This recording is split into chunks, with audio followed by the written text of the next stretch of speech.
verso de número 6. Eu quero fazer uma reflexão com vocês.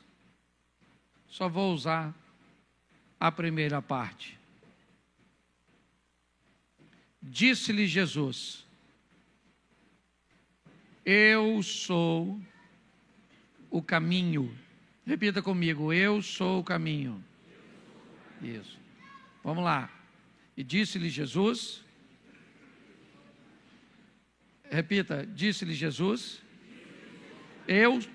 Isso aí, vamos lá. Fala tudo. Disse Jesus: eu sou o caminho.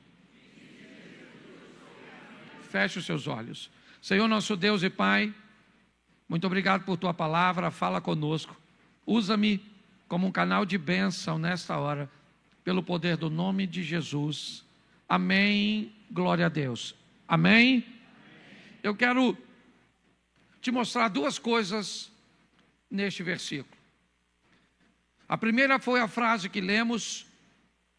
Disse-lhe Jesus: eu sou o caminho. Mas nesse mesmo texto, nós também temos o destino deste caminho. O final do texto diz: ninguém vem ao Pai senão por mim. Então nós poderíamos dizer o seguinte: o destino é o Pai e o caminho é Jesus. Jesus é o caminho para o Pai. Hoje nós não vamos falar da verdade, nós não vamos falar, certo, da vida. Simplesmente nós vamos ver o caminho rapidamente.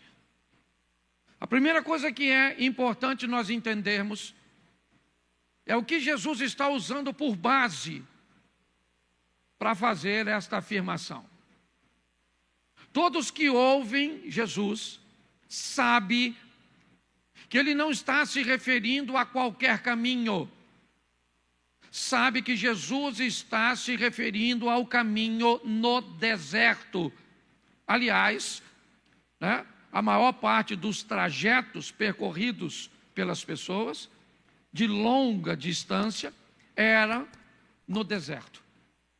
Então, quando Jesus diz: eu sou o caminho para o Pai, a primeira coisa que nós devemos perguntar para nós mesmos é se nós estamos interessados em ir para onde Jesus se diz ser o caminho.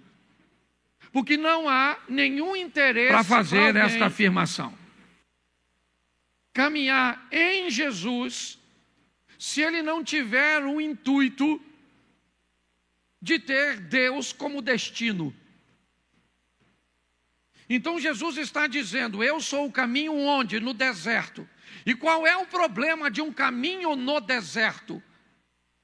É que se ele não for trilhado de forma correta, ou seja, se alguém errar o caminho, a morte é certa.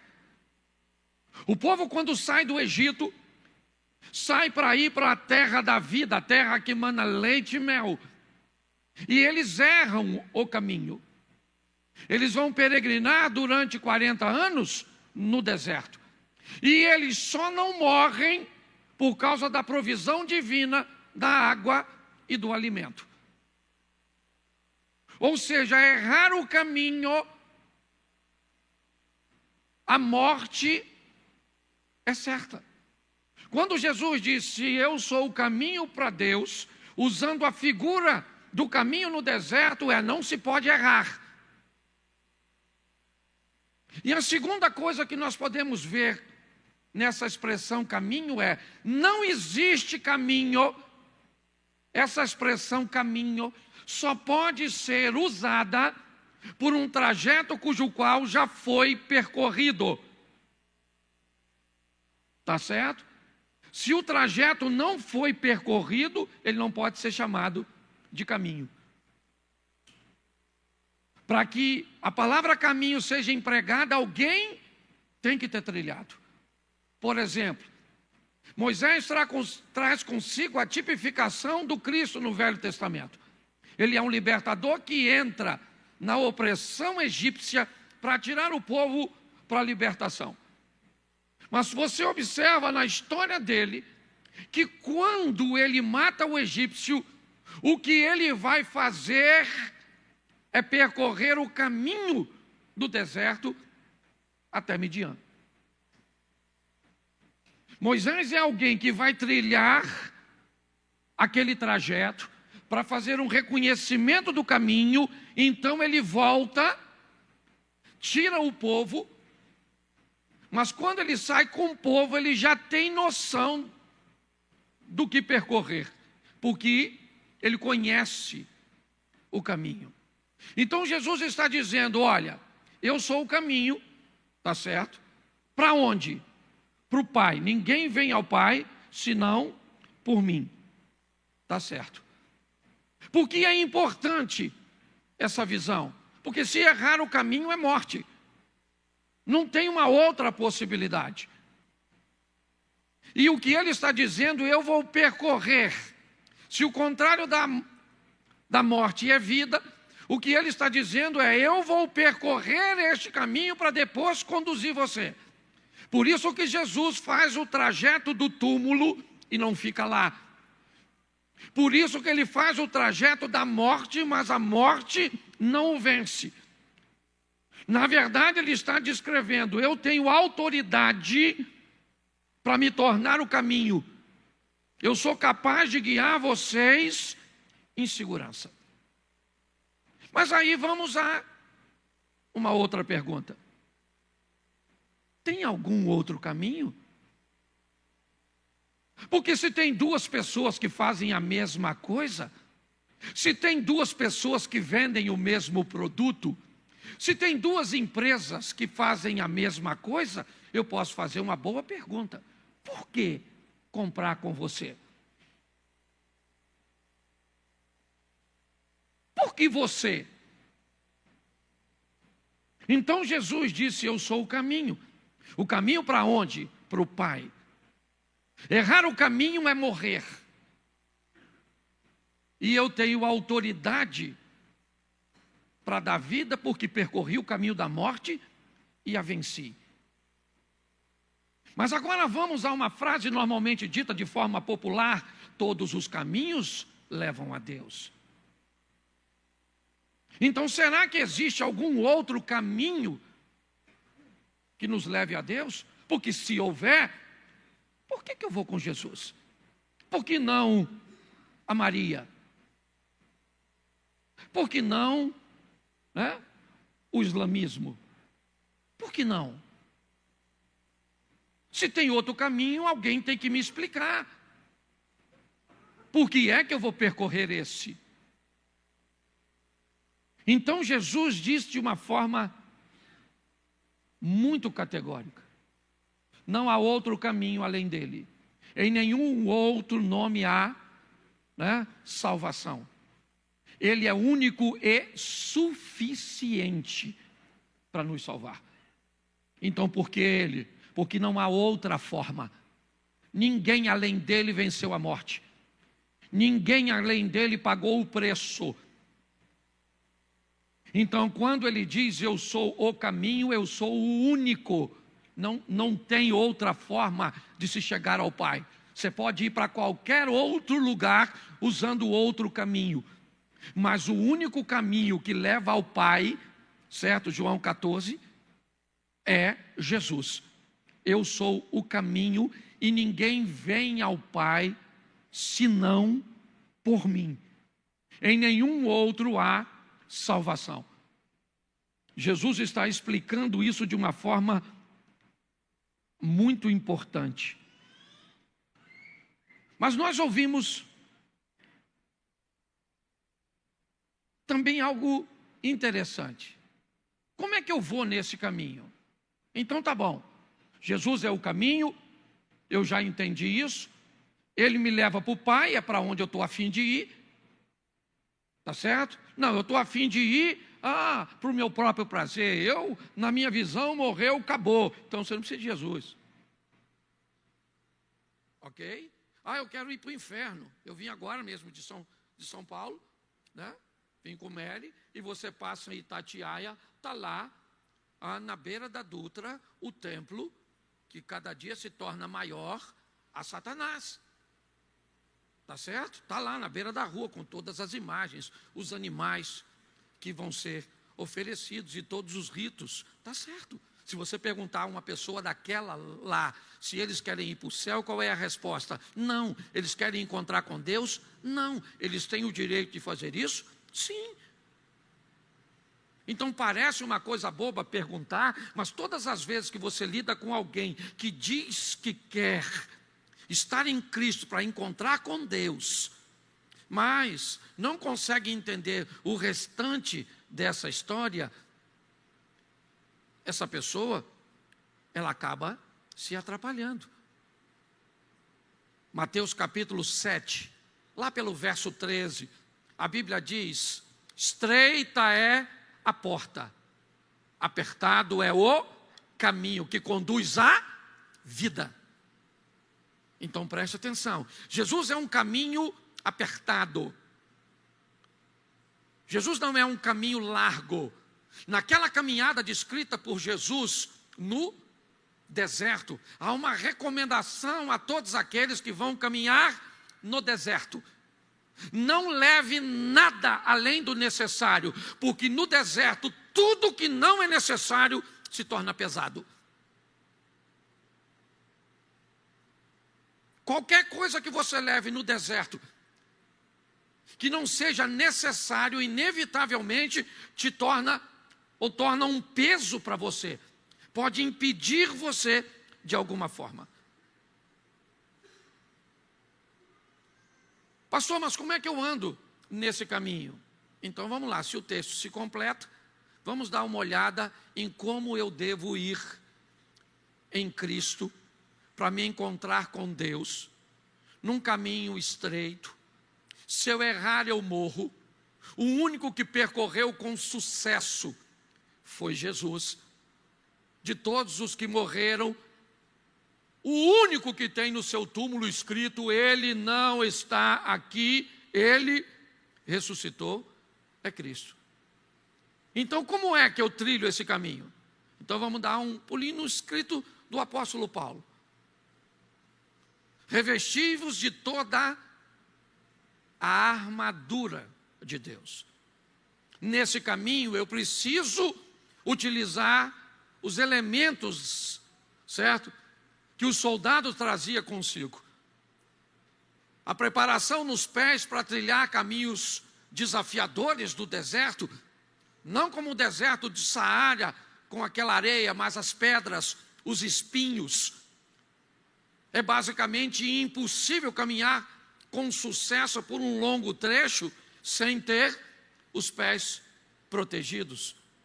Toda a estrutura, o capacete, a couraça, o escudo, tudo, a espada. Então, para que eu possa trilhar este caminho de vida em Cristo, eu não posso simplesmente entrar nele de qualquer forma. Eu tenho que tomar posse de elementos que serão fundamentais no trajeto que eu vou percorrer entre Cristo e Deus, entre essa vida e a próxima. Jesus está explicando isso de uma forma muito importante. Mas me permita usar um texto do Velho Testamento. E ele diz assim: quando estiveres trilhando, ouvirá uma voz por trás de ti, dizendo: este é o caminho, andai nele, não se desviai nem para a direita, preste atenção, nem para a direita e nem para a esquerda. Essa é uma expressão bem interessante. Por quê? Porque o desvio para a direita ou para a esquerda de uma linha reta é normalmente a quebra de um esquadro. Você já viu uma casa onde no cômodo, num canto, tem uma cerâmica inteira. E quando você vai percorrendo, a cerâmica vai diminuindo. Você já notou isso? Às vezes, é um troço absurdo, mas acontece. Você sabia que dependendo da distância, o começo do desvio foi 1 centímetro? 1 centímetro que não parece nada aqui, nada. O que é 1 centímetro aqui? Nada. Coloque fora do esquadro 1 centímetro aqui, daqui no final daquela parede. Eu vou te dizer, se você tiver uma linha reta aqui, ó, retinha, e desviar 1 centímetro aqui, provavelmente nessa distância até ali, vai dar quase 50 centímetros. Quando a Bíblia diz, não se desviai nem para a direita nem para a esquerda, mantenha-se perto ou no alinhamento, o que ela está nos alertando é o seguinte: se você se desviar um pouquinho, eu vou dizer o que vai acontecer com você. Você não vai notar. O desvio é tão pouco, é tão pequenininho o que você tolerou, o que você aceitou, o que você, certo? Não fez questão. Mas como a caminhada de fé não é uma prova de velocidade, ela é de resistência, porque ela é longa. No final dessa caminhada, talvez você procure a linha de referência e não veja mais. Ela ficou distante demais. Um desvio pequenininho, por isso, a Bíblia diz, você vai ouvir por detrás de você uma voz que vai lhe dizer, este é o caminho, é este aqui. Não se desvie dele nem um pouquinho, nem para a direita e nem para a esquerda. O caminho da salvação descrito por Jesus dá a ele a autoridade de que em nenhum outro além dele sejamos salvos. Ele nos faz entender que é um caminho que não é largo, ele é apertado, ele é estreito. Num ambiente estreito nós vamos ter duas coisas importantíssimas. Primeiro, nós vamos ter poucas pessoas caminhando conosco. Segundo, caminhar num ambiente estreito não é agradável, é apertado, é desafiador. Dependendo do local que você entra, se ele for apertado demais, te dá até vontade de desistir. Eu vou voltar, eu não quero estar aqui. Jesus nos fez esse alerta e ele é importantíssimo. Ficar atento em que não sei o que as pessoas vão te dizer, mas a única coisa que eu posso concordar com todos os caminhos levam a Deus é muito simples. Todos os caminhos levam a Deus, sim ou não? Sim, porque com a morte todo olho verá, toda a língua confessará, ou seja, todos os caminhos levam a Deus. Por quê? Porque independente do caminho que você tome, ele leva à morte. E a morte, inevitavelmente, nos leva a Deus. Agora, de volta para Deus, uma coisa é te levar para Deus. Outra coisa é te levar de volta para Deus. O único capaz de nos levar de volta para Deus é Jesus. Porque ele conseguiu isso com autoridade. Então ele disse, de uma forma, muito incisiva, eu sou o caminho. Eu sou. Ele não disse eu tenho o caminho, eu mostro o caminho. Ele diz eu sou. Eu sou porque me tornei. Eu sou porque percorri. Eu sou porque se você quer encontrar com o Pai, que é para onde eu vou, e aí eu estou usando uma figura mais, né? Saindo aqui da Trindade, ele diz: pegue a sua cruz e venha atrás de mim. A cada dia que passa, nós vemos mais dúvidas em torno disso, mais questionamento em torno dessas situações. Então Jesus disse: eu sou o caminho, se errar é morte. Eu sou o caminho, percorri o caminho para me torná-lo. O caminho que leva o homem de volta a Deus é apertado, é estreito. Não leve nada que não seja necessário, porque só vai te dar problema na caminhada. Entenda que poucas pessoas vão caminhar com você, e se prepare para enfrentar a oposição. No caminho, com a armadura, o texto basicamente termina dizendo: porque com essa estrutura você poderá apagar ou sufocar ou suprimir, certo? Todas as astutas ciladas do diabo. Então, se Jesus é o caminho, Satanás é a perdição. Se Jesus é a luz, ele é as trevas. Se Jesus é a vitória, ele é a derrota. Se Jesus é a vida, ele é a morte. Nós temos inevitavelmente, goste você ou não, um adversário. E a proposta dele é impedir que o que Jesus fez para nos salvar seja anulado. Por que você acha que até hoje tem religiões ou estruturas que sacrificam animais? Simplesmente porque é uma forma de dizer que o sangue de Jesus não vale nada. Certo? É simplesmente a forma de descredenciar o que ele fez.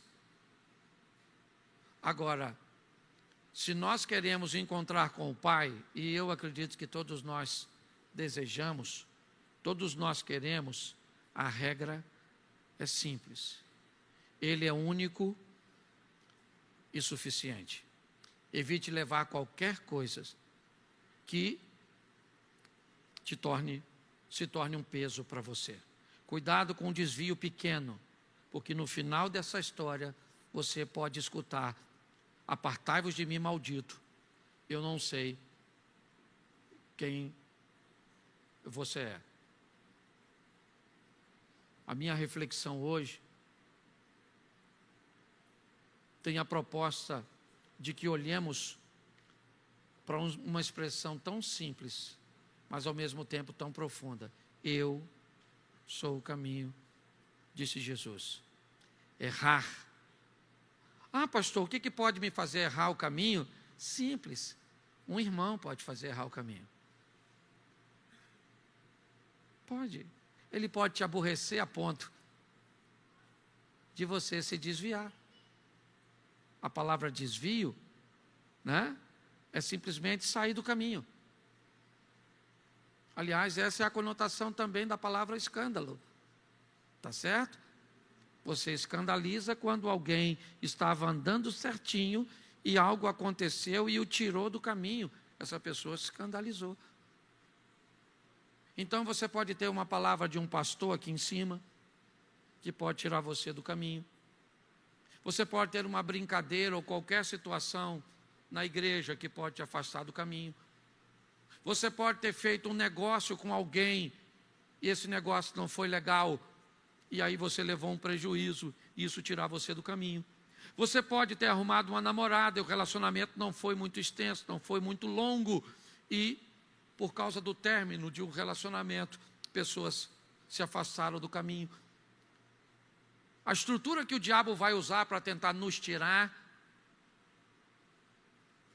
ele vai fazer o que for possível, o que estiver ao alcance dele, para que nós saiamos do caminho. E volto e termino aqui. Não precisa sair muito, não. Hoje nós estávamos descansando um pouquinho e Meli pediu para assistir um filme. E aí ela disse: Cláudia, eu gosto desse filme porque basicamente não tem palavrão. Hoje você encontrar um filme que não tem palavrão e cenas de sexo, seja hétero ou homo, é a coisa mais difícil que tem. Só se for um filme gospel. Certo? E aí ela me disse: Cláudia, eu gosto, porque esse filme não tem palavrão. E eu olhei para ela e disse: se nós escutamos com uma frequência muito grande, é só uma questão de tempo até nós acharmos comum, natural. Um desvio pequeno, uma coisa pequenininha, pode fazer grande diferença no final dessa história. Ele é único e suficiente Salvador. Que nada nos afaste dele. E eu vou falar para você, vai ter muita gente, vai ter muita coisa, vai ter muitas situações para tentar nos afastar desse caminho, desistir da nossa fé. Fortaleça-se no Senhor e na força do seu poder. Que a vara e o cajado do Senhor estejam ao seu lado. Que o Espírito Santo seja o nosso companheiro.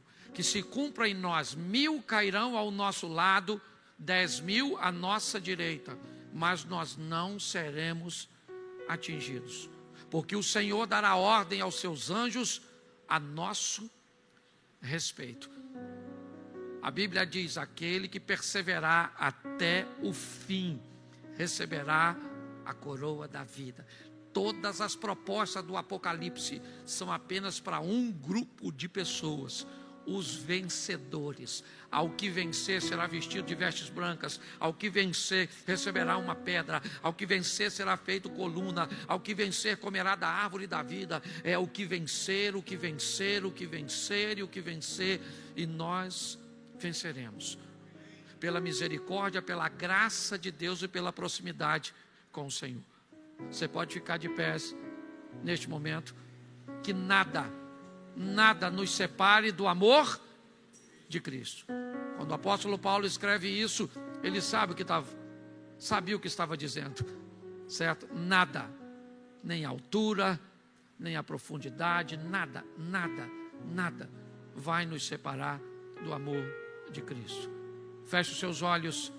Porque o evangelho é para gente resistente, meu filho. Você vai ouvir muita coisa aqui que não gosta. Tem muita coisa na sua vida que vai dar errado. E não está feliz, vai para o inferno. Só tem 2 caminhos. Não estou mandando você ir, não. Só estou fazendo uma... Lógico, sou pastor, quero que você vá para o céu. Mas tem uma turma que não vai. A gente fala, vai. Esse dia o cara falou: pastor, ele falou mesmo comigo: eu tenho que ir para o inferno mesmo, que eu sou mau. Falei: meu filho, os cargos de mal no inferno já está tudo preenchido.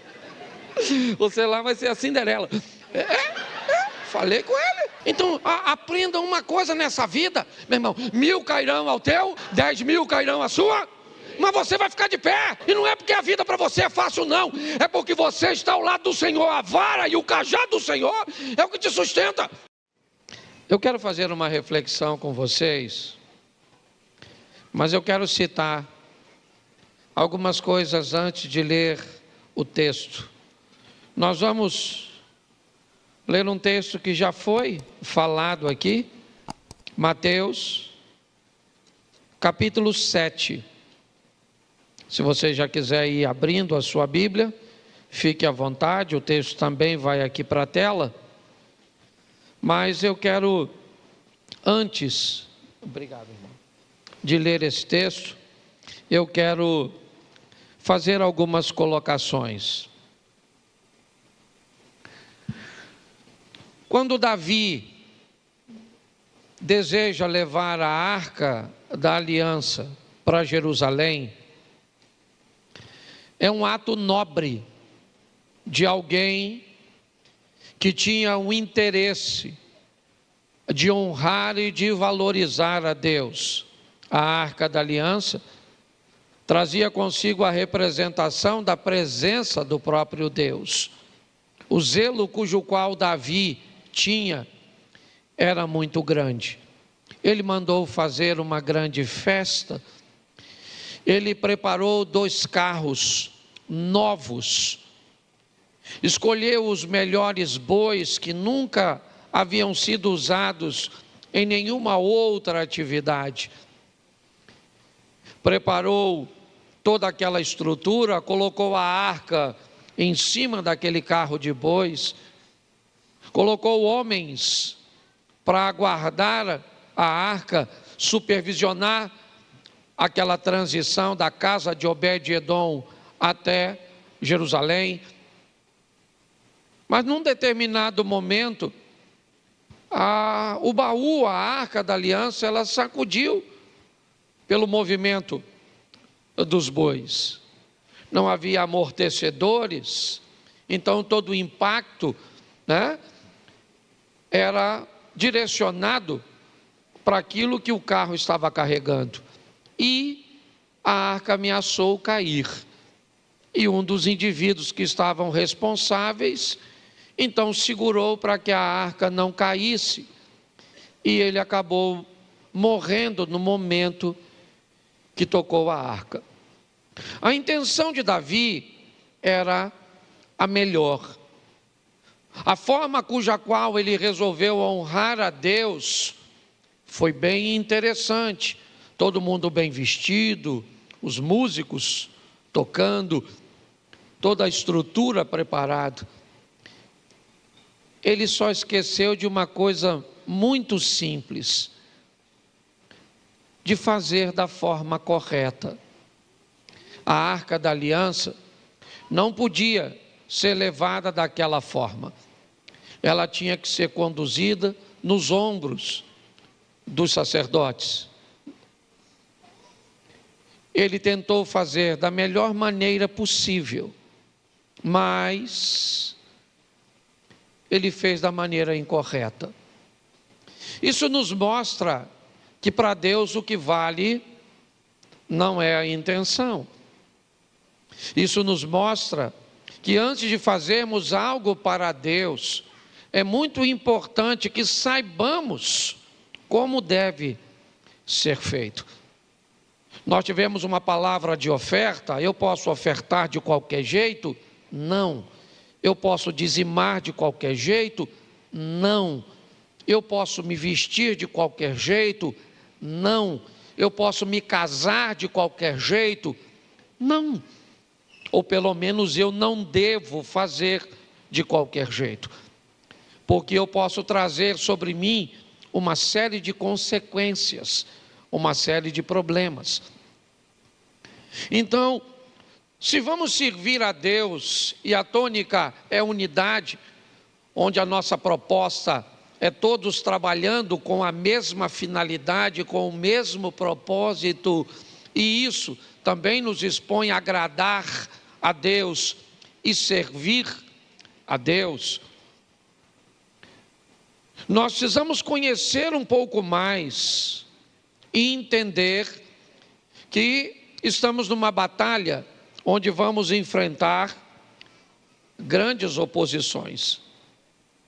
Eu vou ler 2 textos, não precisa, se der para colocar aí, coloca o capítulo 3 de Mateus, e depois nós vamos ao 11, Mateus 3, 13.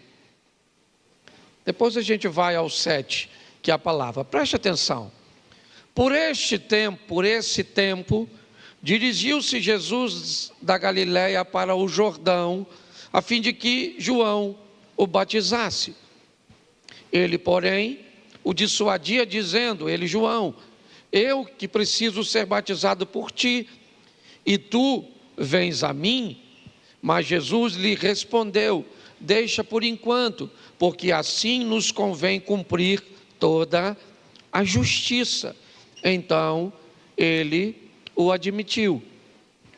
Batizado Jesus, saiu logo da água, e eis que se lhe abriram os céus, e viu o Espírito de Deus descendo como uma pomba, vindo sobre ele. E eis uma voz dos céus que dizia: este é meu Filho amado, em quem me comprazo. Capítulo 13. Por esse tempo, dirigiu-se Jesus da Galiléia para o Jordão. Não, capítulo 13, por favor. Isso, só trocar o capítulo.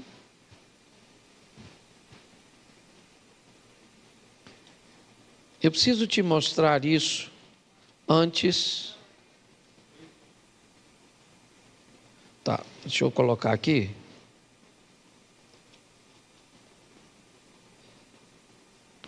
Capítulo 11, perdão.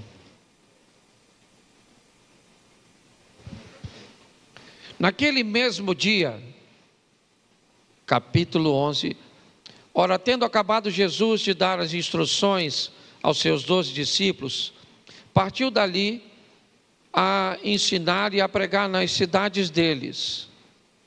Quando João ouviu do cárcere, ou no cárcere, falar das obras de Cristo, mandou os seus discípulos perguntar-lhe: és tu aquele que estava para vir, ou havemos de esperar outro?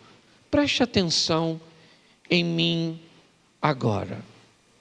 No capítulo 3, João tem a experiência de batizar Jesus. Na experiência do batismo, um fenômeno sobrenatural acontece. Os céus se abrem, uma pomba desce, uma voz ecoa dizendo: este é o meu Filho amado, em quem eu tenho prazer. Sim ou não? 8 capítulos depois, 3, certo? Para 11, 8 capítulos depois, João está preso no cárcere. O momento de João agora não é bom. Herodes vai mandar decapitá-lo. E agora, João manda perguntar algo a Jesus. E o que ele pergunta?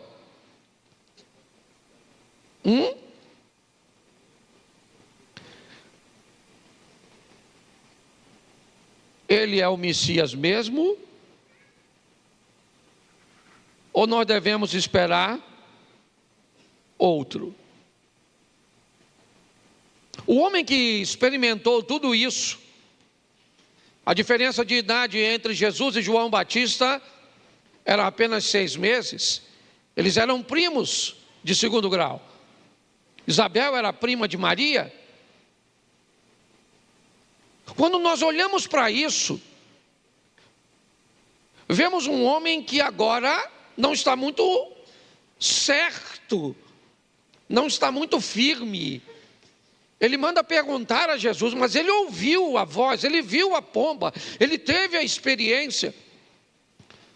Mas o momento dele agora não é bom. E ele quer saber se Jesus é o Messias mesmo. Porque me parece que o evangelho e a vida cristã não é para qualquer um. Me parece que a caminhada cristã não é uma prova de velocidade, é uma prova de resistência. Eu preciso estar preparado para hoje viver momentos bons e acreditar que Ele é Deus, mas amanhã viver momentos ruins e isso não mudar minha ótica a respeito dEle. Se eu estou vencendo, Ele é Deus; se eu estou perdendo, Ele é Deus; se eu estou feliz, Ele é Deus; se eu estou chorando, Ele é Deus; se o meu casamento vai muito bem, Ele é Deus; se não vai, Ele é Deus do mesmo jeito. Porque minhas perdas particulares não podem mudar a minha ótica a respeito de Deus. E eu estou falando nada mais, nada menos que de João Batista. Se ele viveu momentos assim, que dirá a nós, em alguns momentos, e talvez hoje, seu momento não seja bom, as coisas não estejam tão favoráveis para você. Então o Evangelho é algo firme, forte, e é por isso que nós precisamos estar unidos com Deus, porque nós vamos viver muitos desafios. Eu achei bem interessante o texto lido pelo Robson, porque é nele que eu vou pregar. Você já ouviu aqui que o capítulo 5, 6 e 7 de Mateus é o texto das bem-aventuranças, é o sermão da montanha. Mas no capítulo 7, Jesus vai fazer algumas colocações para preparar seus ouvintes, porque esse era seu propósito.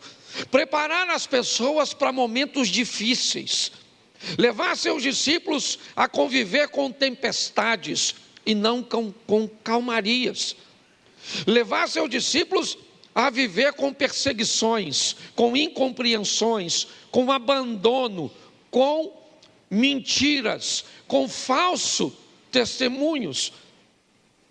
Porque a função do Evangelho não é apenas nos levar para o céu, isso é o mais precioso, é verdade, mas nos preparar para os embates desta terra. Então nós vamos olhar um pouco isso. Eu vou depois ler com vocês e falar do capítulo 7, a partir do verso 24. Coloca, por favor. Todo aquele, pois, que ouve estas minhas palavras e as pratica. Verso 26. Todo aquele que ouve estas minhas palavras e não as pratica. Feche os seus olhos. Senhor nosso Deus, continue falando conosco. Usa-me como um canal de bênção nesta hora. Fala conosco, Senhor. Que caia por terra toda preocupação, toda distração, toda necessidade agora, que fique em segundo plano. E que a nossa mente esteja inteiramente atenta ao que o Senhor vai ministrar sobre todos nós, em nome de Jesus. Você pode dizer amém? Isso. Jesus está conversando, deixando uma mensagem para seus ouvintes. E seria muito pertinente, talvez, vindo dele, uma palavra de vitória para todos. Quem não gostaria de sentar para ouvir Jesus falar ou pregar? Ele está falando para todos, mas ele separa seus ouvintes em duas classes. No capítulo 24, ele diz: aqueles que ouvem a minha palavra. No verso 26, ele novamente diz: aqueles que ouvem a minha palavra. São todos ouvintes, mas no 24 ele diz: os que ouvem as minhas palavras e as põem em prática. No verso 26, provavelmente são as mesmas pessoas que estavam lá, são ouvintes do mesmo jeito. A diferença do verso 26 para o verso 24 é que o grupo do verso 26, eles não praticam. Eles não vão colocar em prática aquilo que ouviram, diferente do grupo do verso 24. Isso inevitavelmente coloca todos no mesmo dia, na mesma hora, debaixo da mesma oportunidade, mas separa os resultados de ambos.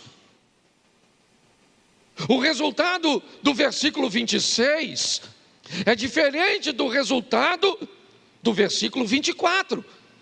Isso me indica que hoje aqui podemos ter a mesma coisa, que nos nossos cultos teremos pessoas do verso 24 que ouvem e as praticam, e do verso 26 que também ouvem, mas não pratica.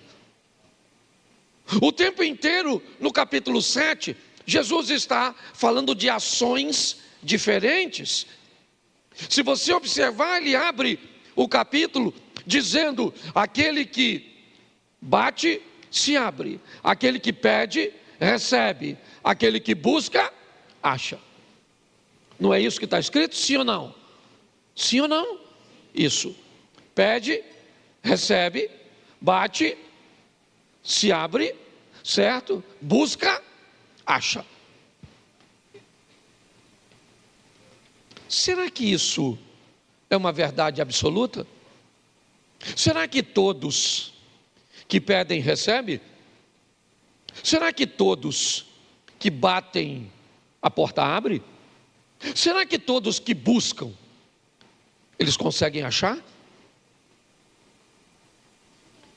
Sim ou não? Diga por experiência própria. Sim ou não? Isso. Não.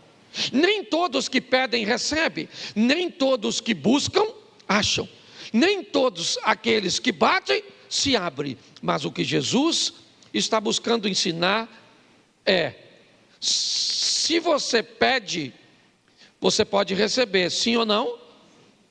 Se você bate, alguém pode abrir, sim ou não? Se você busca, você pode ou não achar, sim ou não? Mas se você não pede, recebe? Se você não busca, acha? Se você não bate, se abre? Então preste atenção. O capítulo 7 vai ser um capítulo direcionado à ação, ao mover, a fazer com que as pessoas, certo, coloquem em prática, criem um ambiente cujo qual as coisas podem acontecer. Se abrir, você vai servir a Deus? Sim. Se não abrir, você vai continuar servindo a Deus? Sim ou não? Isso. Mas é importante nós entendermos, ele está impulsionando as pessoas e ele vai fazer isso continuamente. No capítulo 7, ele vai dizer que há duas portas, uma estreita e outra larga. E aí? Ele vai dizer que pessoas vão passar por ambas as partes, ou ambas as portas. Algumas passam pela estreita, um caminho um pouco mais difícil; a outra porta é larga, com poucas restrições, e tem gente passando. A palavra sugere que pela porta ser larga, mais acessível, o número de pessoas que passam são maiores, mas é importante entender que tem gente passando pela estreita. O texto o tempo inteiro vai nos mostrar que os ouvintes estão debaixo de decisões. Ele continua dizendo que haveria no meio dele falsos profetas. Se tem falsos profetas, tem profetas verdadeiros e sérios. Algumas pessoas vão ouvir os falsos, outras vão ouvir os verdadeiros, tá certo? E quem é que decide se vai ouvir ou não? Sempre é o ouvinte. Jogar sobre toda a carga de sua necessidade sobre Deus é um equívoco, é errôneo. Isso não é verdadeiro. Isso é uma promessa de tolo, dizer que todos vão vencer. O certo é dizer que todos podem vencer. Sim ou não? Agora, se vai vencer ou não é uma decisão de cada um e não de Deus. Porque senão eu crio problema. Ele pode fazer? É lógico que ele pode fazer. Lembra quando um homem está tão cansado de experiências negativas? Ele tem um filho que desde novo fica possesso. Um menino que requer de seus pais um alto nível de atenção. Um garoto que não pode ser deixado sozinho, porque suas faculdades mentais, em alguns momentos, elas são capturadas por uma doença ou por Satanás. Eu não vou trazer isso com precisão aqui agora, mas é o menino que precisa sempre de supervisão. Por quê? Porque ora ele se joga no fogo, ora ele se joga na água. Este menino, ele é um menino descompensado. O pai está cansado. Tentou aqui, tentou ali, tentou lá. Um dia ele descobriu que Jesus estava num local, foi para lá para procurar Jesus, mas Jesus não estava, mas seus discípulos estavam. Então ele pega seu menino, apresenta aos discípulos, e os discípulos então vão repreender o demônio sem sucesso. A particularidade do homem se torna um espetáculo. Sua vergonha é algo público agora. O que ele tem? Um menino dando um espetáculo para as pessoas, convulsionando, mexendo, gritando, até que Jesus chega. E quando Jesus chega, Jesus pergunta: o que é que está acontecendo aqui? Que confusão é esta? O homem então se destaca e diz: Senhor, sou eu, trouxe meu garoto. Esse menino tem um espírito imundo, onde quer que o apanha, certo? O lança no fogo, na água, ele range os dentes, trinca os dentes. E eu já tentei de tudo. Se o Senhor pode fazer alguma coisa, me ajude. Note que ele está tão cansado de experiências negativas, que ele está diante de quem pode e pergunta: se tu podes. Você chamaria isso de falta de fé? Eu chamo isso de experiências ruins e negativas. Com igrejas, com pastores, com amizades, com negócios, com casamento, com pais, com filhos, com remédios, com terapias. Tem pessoas que tentaram em tanto lugar, que quando vem para a presença de quem resolve, ela está tão cansada, que não é falta de fé, não. Se tivesse falta de fé, ela nem estaria aqui. Reuniu apenas o que sobrou e disse: eu vou para lá sem vontade, eu vou para lá sem jantar, eu vou para lá sem tomar banho, mas eu vou para lá porque eu ainda acredito que Deus pode fazer algo por mim. Olhe bem, quando ele diz: se o Senhor pode fazer alguma coisa por mim, Jesus olha para ele e diz o quê? Eu posso? Sim ou não? O que você acha? O que ele disse? Me ajude aí, mesmo você que não conhece o texto. Você acha que diante de tudo isso, Jesus disse: claro, meu filho, eu posso. Quem acha, levanta a mão.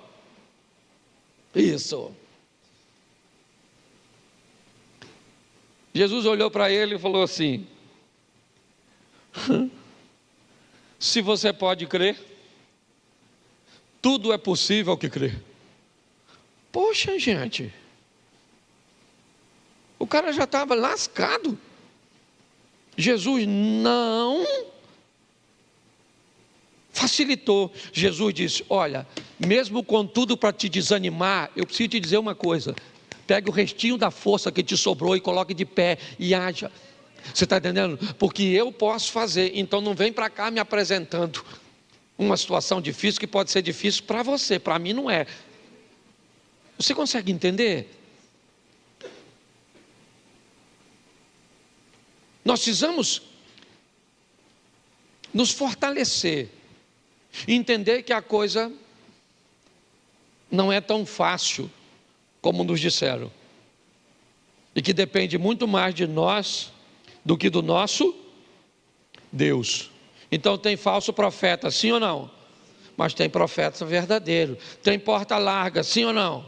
Mas tem porta estreita. Tem gente indo pela larga, sim ou não? Mas tem gente aí indo pela estreita. Tem gente batendo e tem gente que não bate. Tem gente que faz e tem gente que não faz. Você precisa definir que grupo você vai fazer parte. E agora sim eu quero começar a pregar.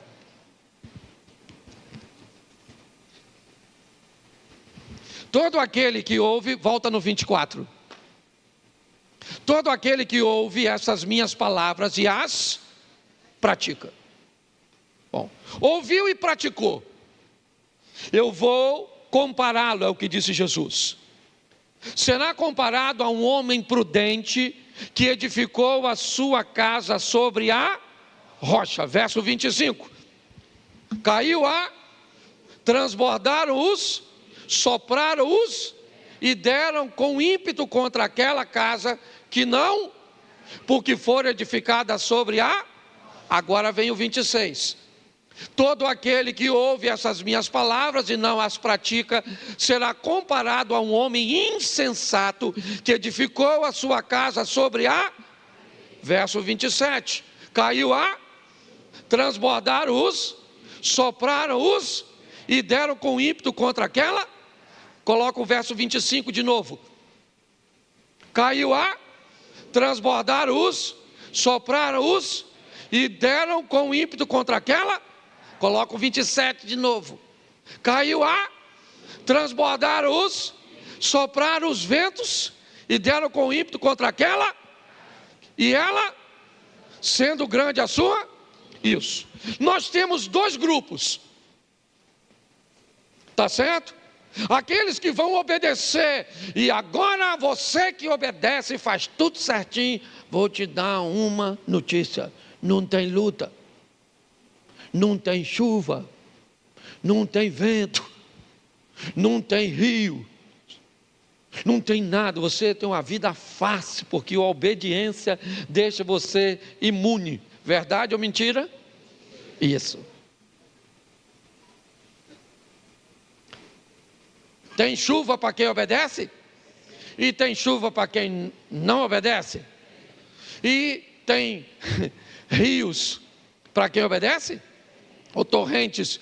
Tem torrentes para quem não obedece?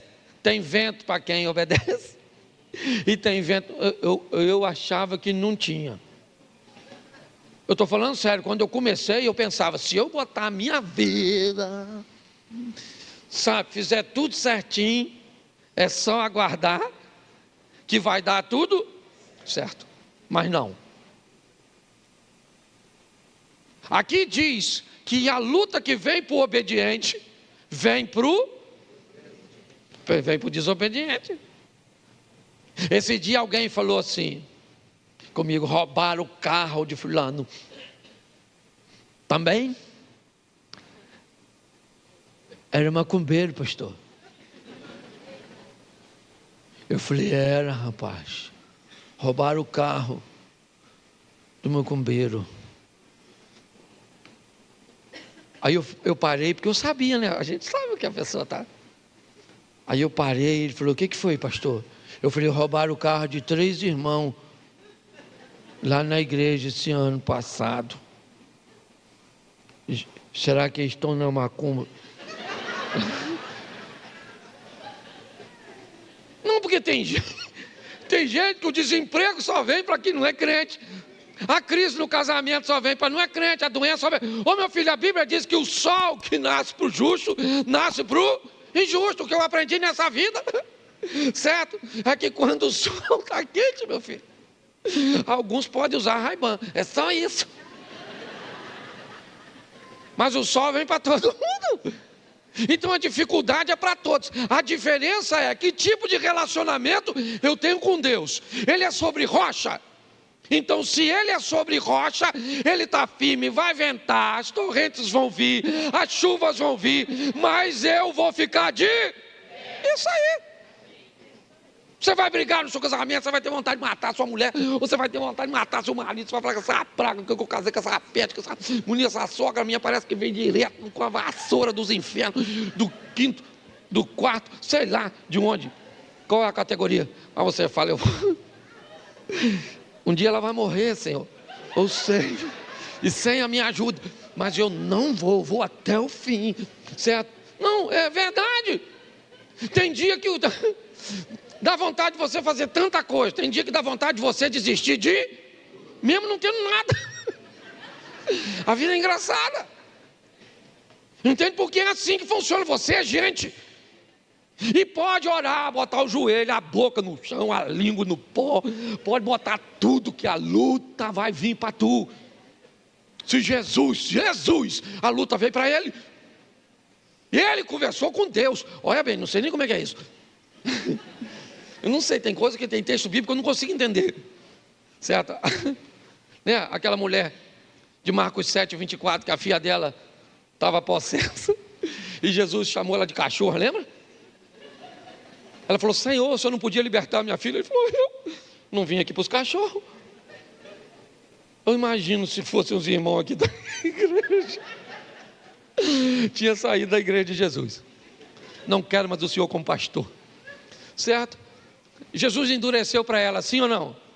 Mas estava dando uma lição em quem? Nos discípulos. Escute o que eu vou falar com ela e veja que essa mulher não vai embora, porque ela tem algo mais precioso. A filha que precisa de um milagre em casa. Você está entendendo? Porque o evangelho é para gente resistente, meu filho. Você vai ouvir muita coisa aqui que não gosta. Tem muita coisa na sua vida que vai dar errado. E não está feliz, vá para o inferno.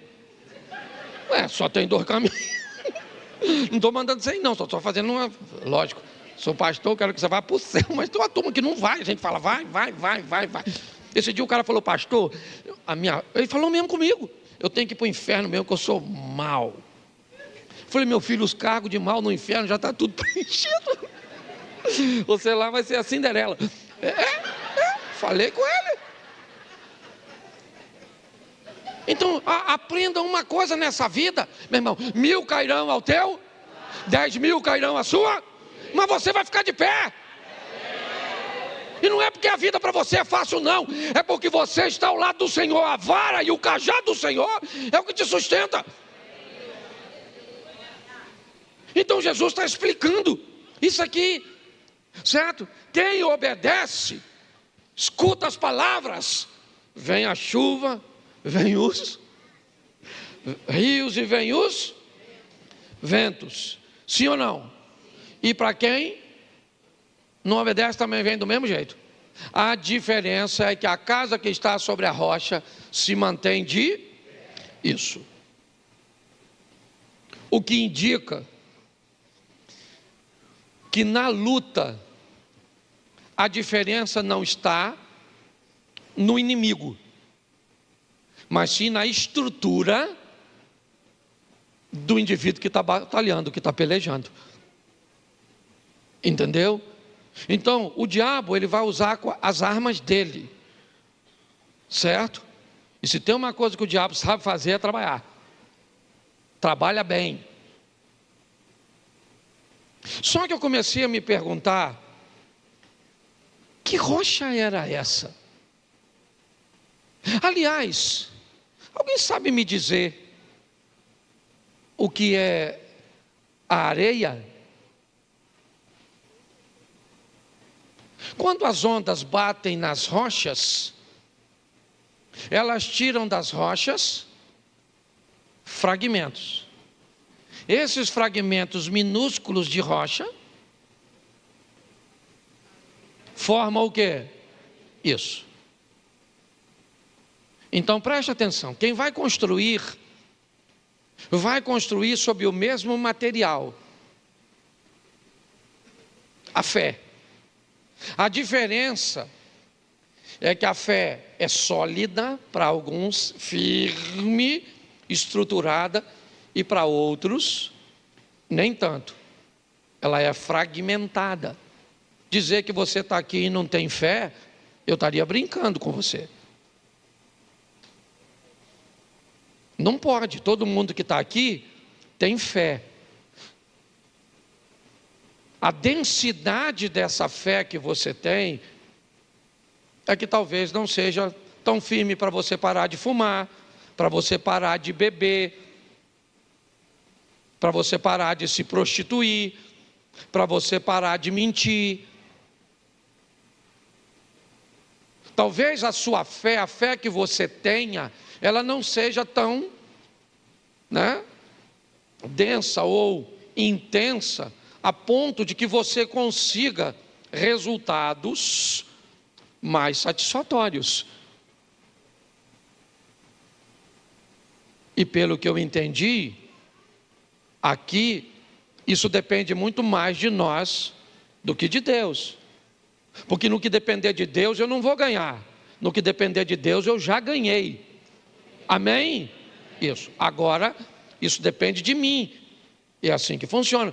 Eu não consigo mudar meu comportamento, eu não consigo esquecer isso, eu não consigo esquecer aquilo. Então eu preciso entender que nós estamos nessa batalha. E se eu quero vencer, eu preciso me fortalecer. É isso. Então a primeira coisa que eu preciso fazer é me preparar para os momentos difíceis, desafiadores, que é onde normalmente é o campo onde Satanás vai usar com mais força para tentar afetar a nossa fé. Então tudo aquilo que eu vou fazer, eu preciso construir em solo firme. Eu vou destacar algumas coisas para vocês aqui que eu considero importante em todos os relacionamentos. Número 1, quer criar um ambiente para construir em cima de uma rocha? Crie um alinhamento de expectativas. Repita comigo: alinhamento de expectativas. Isso. Eu preciso alinhar minhas expectativas. Quais são as minhas expectativas para com Deus? Desalinhada? Todas as expectativas não correspondidas têm tendência a gerar algum tipo de frustração. Se você não faz um alinhamento de expectativas com Deus, você pode entrar para a igreja e não conseguir ficar muito tempo, porque suas expectativas não estão alinhadas. Monte uma sociedade sem um alinhamento de expectativa. O que você quer desse negócio? Quanto você quer desse negócio? Qual tempo você precisa para tirar o que você criou a expectativa? Esse relacionamento de namoro seu, você faz um alinhamento de expectativas? Se você não fizer um alinhamento de expectativas, você está construindo estrutura sobre areia. Não tem base para sustentar os desafios. Você está nesse negócio há quanto tempo? Cara, eu estou nesse negócio há 1 ano e meio. Quanto você botou nesse negócio? Eu botei R$1 milhão. Quanto você tirou nesse 1 ano e meio? Cara, eu não tirei nada. Cara, mas esse negócio está dando errado? Não, está tudo sob controle. Porque eu, certo? Já tinha previsto que só vou conseguir tirar alguma coisa no 3º ano. No 2º ano. Quando a sua expectativa está alinhada, você consegue entender isso? Você se priva de viver um ambiente de frustração. Mas sim, você não fez nenhum alinhamento de expectativa. Eu entrei para a igreja e achei que assim que eu entrasse, eu ia ter uma intimidade com o pastor Cláudio. Eu achei que eu ia participar dos ministérios. Eu achei que a igreja ia cuidar de mim, fazer isso, aquilo outro. A igreja nunca disse que faria. Mas você tinha a expectativa de se casar e que seu casamento ia ser desse jeito, que seu marido ia ser desse jeito, que sua esposa ia ser desse jeito, e aí ela não foi. Você imaginou que a sua vida com filhos seria desse jeito e não foi? E você imaginou que ia trabalhar em tal lugar? Tá bom. Mas você não foi capaz de fazer um alinhamento. de expectativas. Isso é extremamente ruim. Então eu preciso, se eu quero construir algo, eu faço um alinhamento de expectativa. É isso. Eu vou viajar, então eu tenho um alinhamento de expectativas. O que eu vou tirar de prazer dessa viagem? Como é que as coisas vão ser? Pronto. Por pior que seja a situação, certo? Eu fiz um alinhamento de expectativas. Segunda coisa, se você quer construir algo, repita comigo: conflitos de interesses. Isso. Só tem um tempo. E às vezes tem mais de uma pessoa. Duas pessoas querem a mesma coisa no mesmo tempo. Isso não vai funcionar. Eu preciso aprender e criar, uma estrutura para lidar com os conflitos de interesses. Os meus interesses são os mesmos interesses de Deus? Sim ou não? Nem sempre. Os meus interesses são sempre os interesses do meu cônjuge? Não, nem sempre. Os meus interesses são sempre os interesses dos membros da igreja? Nem sempre. Os meus interesses são os mesmos interesses dos meus vizinhos? Nem sempre. Então, como é que eu sobrevivo a um conflito de interesses? Se eu não aprender a lidar com isso, eu vou ter sérios problemas. Eu não vou ter amigos, eu não vou me dar bem com vizinhos, eu não vou me dar bem com amigos de trabalho, eu não vou me dar bem com meus filhos, com meus parentes, eu não vou me dar bem com ninguém, porque eu não sei lidar com conflitos de interesses. Eu quero viver bem e ter uma estrutura firme. Aprenda a lidar com resíduos, gestão de resíduos. Tudo aquilo que eu faço, tudo aquilo que me acontece, deixa resíduos bons ou ruins na minha vida. Eu tenho muitos resíduos, sabe? De 10, 15, 20, 30, 40 anos.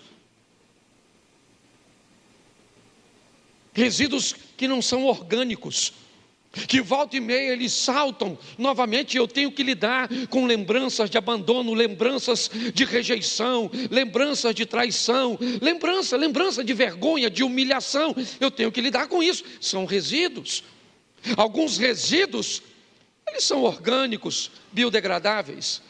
Basta deixar uma semana, 2, 1 mês, 2, eles vão desaparecer, eles somem, certo? Com a ação do tempo. Outros não. Não é assim que funciona. Jogue a água dessa garrafa no chão e é só uma questão de tempo até ela desaparecer, ou por ser sugada pela terra, ou por virar vapor. Mas a garrafa não. Ela vai ficar ali provavelmente, 10 anos? 15, 20 anos, certo? Se você não aprender a lidar com seus resíduos de seus casamentos anteriores, resíduo daquilo que alguém fez com você publicamente e te humilhou na frente de todo mundo, resíduo do que uma outra igreja fez, do que um outro pastor fez, resíduo de que algo aconteceu com você, eu não sei. Mas se você quer viver uma vida firme, descubra que tudo que você vive deixa em você resíduos. E alguns são bem desagradáveis e ruins, que podem se manifestar com comportamentos que você odeia, mas não consegue controlar. Por quê? Porque não sabe gerir resíduos. Jesus não tinha problema com isso. Ele sabia que Judas ia o trair. Nem por isso o proibiu de sentar à mesa. O baniu de sentar numa posição de honra. E Jesus chama Judas de amigo e chama Pedro de Satanás. Jesus morava na casa da sogra de Pedro em Cafarnaum e chamou Pedro de Satanás. E chamou Judas de amigo, porque para Jesus, Judas, quando o traiu, o aproximou de seu propósito. Pedro, quando o repreendeu, o afastou de seu propósito. E Jesus está dizendo: todo aquele que me aproxima do meu propósito não é meu inimigo, é meu amigo, mesmo que não me faça coisas aparentemente muito boas. Eu preciso ser forte para entender isso. Às vezes você vai ter que viver ou que conviver com pessoas que fizeram coisas para você que não são agradáveis, principalmente de efeito imediato. Se eu quero viver uma vida firme, eu preciso ter um alinhamento de expectativas, eu preciso aprender a lidar com o conflito de interesse, eu preciso ter gestão de resíduos, eu preciso aprender quais são meus direitos e quais são meus deveres. Eu tenho direitos como pastor, mas eu tenho deveres. Eu tenho direitos como marido, mas eu tenho deveres. Eu tenho direitos como pai, mas eu tenho deveres. Meu filho mais novo tem 30 anos. Felipe está no sul, fazendo um curso. Mas ele mora na minha casa. E se passar de meia-noite, eu ligo. Ligo falando com um homem, obviamente. E aí, filhão, tudo bem? Não chegou até agora, o que houve? Está por onde? Está tudo certo? Mas é meu direito. Mora na minha casa, come do meu feijão. Eu sou dessa época. Direitos e deveres. Você sabe o seu direito como esposa? Mas você sabe o seu dever como esposa? Você sabe o seu direito como pais? Mas você sabe quais são os deveres como pais? Seu filho é pequenininho, ele sabe o que é direito e dever? Ou ele só sabe o que é direito e não sabe o que é dever? É isso? É assim que funciona? Então você não estabelece para seu filho nada de deveres, certo? Ele não sabe nada sobre respeito ao próximo, ele não sabe nada de protocolo, certo? De convivência em ambiente coletivo, ele não sabe nada sobre relacionamento interpessoal. E se você traz seu filho para um ambiente público e ele se comporta mal, e alguém chama a atenção dele, você entra em cena. Como é que as coisas funcionam? Eu preciso entender isso. Porque quando eu sei direito e dever, eu estou firme na rocha. Eu entendo sobre gestão de resíduos, tá bom. Então tá certo. Eu preciso lidar com isso. Aprender a lidar com isso. Eu não sei se eu já falei isso aqui. Se eu falei, você vai ouvir de novo. Há um tempo atrás, alguns anos atrás, eu não queria vir mais para a igreja. Eu não queria tomar banho. Eu não queria. Eu não estava afim. Certo? Isso durou uma semana, durou 2, durou 3. Eu comecei a descobrir que eu estava entrando num ambiente depressivo. Nós temos uma amiga, ela é psicóloga, o marido dela é psiquiatra, é psicanalista, certo? E a Mary ligou e pediu socorro. Ele falou: venha para cá. Os dois vieram para o sítio. E aí ela me fez uma pergunta: me conta a sua história, pastor. E eu comecei a contar a minha história. Minha mãe ficou grávida com 14 anos, e aquela coisa toda, e aquilo, e eu fui me dado por uma família, fui dado para outra, eu fui dado para isso, e vi aquilo todo, e mudava daqui, mudava para lá, mudava. E aí, depois que eu contei minha história toda, ela me disse que eu tinha um problema com abandono, com rejeição. E que agora, como pastor de uma igreja, todas as vezes que alguém saía da igreja, eu ativava o gatilho do abandono e da rejeição. Quando alguém ia embora, não interessa por que fosse, saía da igreja, eu sentia rejeitado pela pessoa, eu me sentia, então aquela dor vinha. E como é que um pastor, se igreja todo dia chega gente, todo dia vai gente embora, e aí eu descobri que eu tinha um problema com gerenciamento de resíduos. Uma coisa lá do meu passado. Entendeu? Me fez ter um relacionamento com Deus, principalmente, muito instável. Naquela situação, vocês que lidam com isso, sabem. Tem dia que você levanta e quer até morrer. E não pensa que isso é coisa de quem tem demônio, não, porque o profeta Elias não tinha, não, viu? O profeta Elias era assim com Deus, ó. Matou 450 profetas, ainda tinha mais uns 400 de Azera. O cara era fera. Matou e pedia para cair fogo do céu. O cara era fantástico. Sabe o que aconteceu? Uma mulher ameaçou ele, falou: amanhã eu mato você, Elias. O cara que matou 450 homens, maluco, chefe de grupo de extermínio, vai ter medo de uma mulher? Sim ou não? Sim. Sim. Saiu correndo da mulher, da Jezabel. Correu, entrou numa caverninha e falou: Senhor, Jezabel quer me matar. Eu quero morrer. Ele queria morrer? É lógico que não, porque Jezabel estava a fim de matar ele. Se ele quisesse morrer, voltava lá, Jezabel matava, Deus terceirizava o serviço e estava tudo certo. Ele queria morrer, sim ou não? Mas pediu para morrer? Mas queria? Mas pediu? Igual nós. De vez em quando que a vida está ruim, você fala: Senhor, eu podia voltar hoje. O que você está pedindo? Para morrer. Que ele não vai voltar hoje, que ele tem que salvar um montão de gente. Então você não é Mulher Maravilha não, dona. Nem corpo a senhora tem para isso. Tá certo? Então a chapa é quente, o bagulho é doido. Eu falo aqui, nós somos carioca, se cair, cai atirando, mas vamos embora. Entende? Porque a vida é desafiadora, então você tem que aprender a lidar com isso. Gerenciamento de crise. Tem gente que não sabe. Eu sou da geração X, né? Que agora tem letrinha para botar na geração. Então eu sou da geração dos anos, né? A turma dos 80 e alguma coisa ali, que nasceu, é chamada geração X, aquela que nasceu por pau. Eu não é mente, olá, tardia. Quem aqui furou o pé com prego? É isso aí, tudo tem mais de 30 e pouco. É isso aí, hoje prego não fura mais. Não fura mais. Você já viu hoje alguém com tétano? Não tem mais, mentiolate não arde. Não tem mais nada, não tem.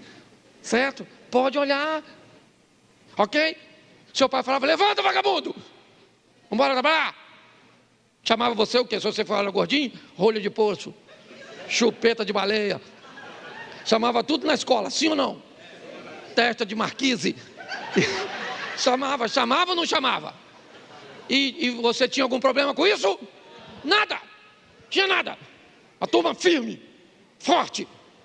Não é? Aí veio aí a geração milênio, a geração Y. Porque agora tudo tem letrinha. Essa geração não grita com eles, não manda eles fazer nada, que eles se aborrece com tudo. Me deixa. Não me sufoca. Por isso que eu quero sumir. Falava com sua mãe. Quem aqui tem mais de 40 e lembra da sua mãe chorando, perguntando para você assim, ó: você me ama?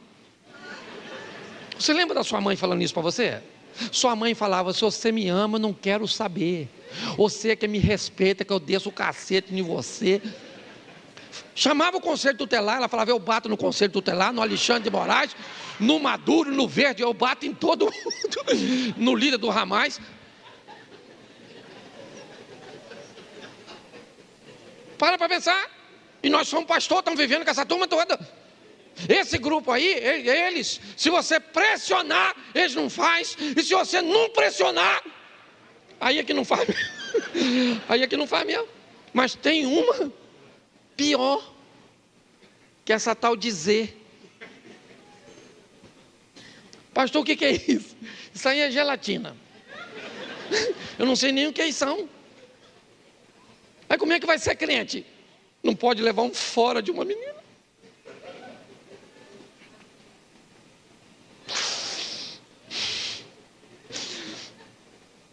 Você tirava um 0, você é da geração X. Se você tirava 0, você era o quê? Burro. burro, burro, burro, burro, burro. Tirou 0, burro. Se você é da geração Z e tira 0, e alguém te chama de burro, seu sepultamento amanhã. Morreu. Impossível. Nossa. Não aguenta nada. Aí como é que vai casar? Como é que uma pessoa dessa, não sei como é que... Não casa, você da Z, não casa, não casa, não casa, porque casamento é para gente forte, casamento é até o outro morrer e vai demorar, porque a expectativa de vida do brasileiro aumentou.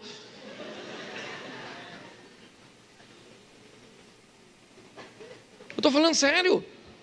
Um povo fraco, não pode falar nada, não pode nada, não pode nada. Agora maratona, vai ter que ter uma pessoa fortinha, gordinha, correndo maratona.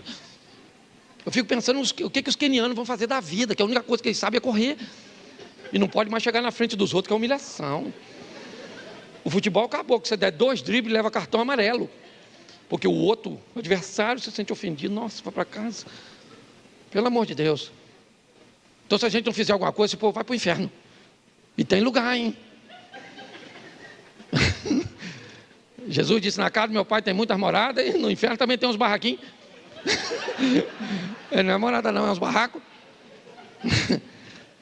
Você está rindo, mas o assunto é difícil. Então nós temos que preparar a pessoa forte. Cadê o Satanás? Tem gente que diz assim: pastor, não vou nem mais naquela igreja, porque o pastor fica falando no nome do diabo, que o diabo vem. Menino, não precisa chamar não, ele vem, precisa chamar mesmo. Queria ser educação. Vem na sua sogra, vem nos seus filhos. Eles vêm tudo. Alguns full time, outros freelance, mas ele vem, tá certo? Então nós precisamos de gente forte. É isso aí, certo? Gente que constrói a casa em cima da... E vem vento, e vem rio, e vem chuva, e vai vir. E quanto mais você resiste, parece que mais forte o troço vem. E você está lá. Lutando. Parece um lutador de MMA. Todo dia. Não sei para você, mas luta comigo, levando de manhã, eles pegam a senha. Parece a frente da casa dos políticos. Fica lá aquele montão de luta para... Então você pensa que eu tenho esse bom humor, assim que é, eu tenho que ter aqui, porque é meu ministério, mas tem dia que eu saio daqui. Nem o diabo tinha farinha, porque tem dia que se o inimigo aparecer lá em casa, é eu que entro nele. Então é difícil, porque agora você está aqui, já você está indo embora, vai dormir sozinho.